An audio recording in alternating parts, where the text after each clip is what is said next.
church today. And you know the mess we have out there in the world. So this is leadership, not only in the church, but leadership in the home. And we need much more teaching and work in that area. And that's an area, for instance, let me give you an example. You got me talking here. Once you get me started, it's going to be hard. I speak on this subject a lot. I'm up Tahoe. I go down to Tahoe every year. They have me come down there and I do keynote speeches and they have me speak on the leadership thing. One of my pet peeves is, you have another big sworn in here. One of my pet peeves is that elders and leaders are not teaching on the home. Now, I'm glad that you're doing that here. I understand you have. I understand you used my book, or he did. Randy did a little bit, so that's encouraging. Not that I got the last word on the family. But I remember about 4 or 5 years ago, I was down in Tahoe, and they let me speak on leadership in the home. And I was a little strong. You know, I shouldn't have been probably, but I was a little strong because I traveled all over the country and I talked to elders and preachers about putting on homes on the Christian home, putting on classes in the Christian home. And they don't do it. And their excuse is, well, we're not qualified. We don't have a PhD in psychology or whatever. We don't take courses on. And it just drives me mad.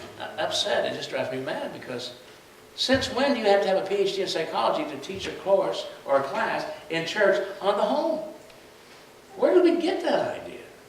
We have allowed the world to tell us and dictate to us, you know. If Oprah doesn't agree with it, then we don't want to go along with it, you know.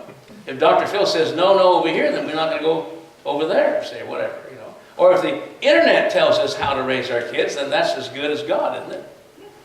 So we don't, you know, and it just bugs me, and I tell these elders from time to time when I have to teach classes at Tahoe and other places, guys, you have got to get on top of this and start having some classes on the home and parenting and dating and all that kind of stuff, marriage.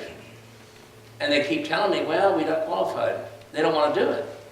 And I think part of it is they're just too much in a rut. And they don't want to stretch themselves to learn more about the home. The Bible tells you all you need to know about how the Christian home is supposed to operate, folks. It really does. The principles are there. And that's sad. I mean, if an elder is qualified, he's already been involved in running his home, hasn't he? Raising his children. He can't teach a class on that. And at Lakeview, and I'll use this as an example, I was there for 25 years, that I started teaching classes on that early on in my ministry there. And then I worked on towards my PhD and started developing courses on Christian counseling.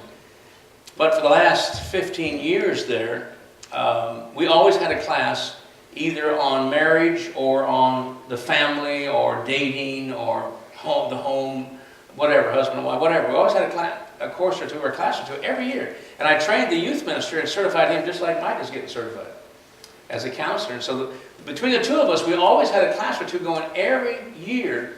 And we had over 40% military in that congregation. The military have a lot of problems. Okay, they're good people, but they have a lot of problems. There's separations going on, you know, fathers going to Korea and all this kind of stuff, causing all kinds of... And in that whole period of time, we only had 2 divorces, and I think one of them has already come back together. In that 15-year period. I'm pretty proud of that. You know, I mean, we can't dictate to people how to live their lives. We can't dictate to them they can't get a divorce or anything. But I was pretty proud of the fact that in a congregation of 40% military, that in 15 years you only have 2 divorces, and one of them, I understand, has come back together again. That's a pretty good record. And I'm convinced that it's a good record because we always had classes going on that had to do with teen dating or with parenting or with the family, with the home, marriage, whatever. And we're not doing that in churches today.